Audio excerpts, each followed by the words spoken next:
Hello mga mamis. Single mom ako ng 1-year-old and 8 months kong baby boy. Dati, every month nasa doktor kami nagpapa-check up kasi inuubot sinisipon yung baby ko. Pero, nung na-discover ko tong oregano, ayan guys, so tinanim ko talaga to para may magamit ako. Pinapainom ko siya ng dahon ng oregano. 5 ml yan, 3 times a day. Nung inubo siya, gumaling siya, hindi kami nagpa-doktor. Tapos simula noon, lagi ko nang nilalagyan ng dahon ng oregano, ilalim ng unan niya. Maintain ko talaga yan hanggang ngayon. Tsaka yung electric fan namin, kinakabitan ko rin ng dahon ng steam nito. Pinuputol ko to, pinuputol ko. Tsaka kinakabit ko sa electric fan. Notice ko guys, observe ko lang. Hanggang ngayon hindi inuubo yung baby ko.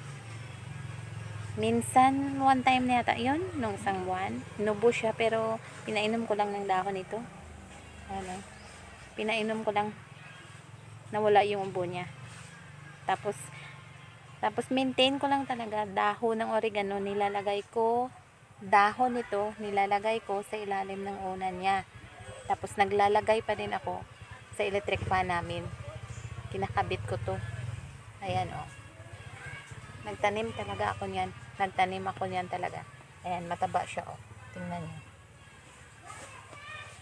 Yan lang yung mini-maintain ko hanggang ngayon.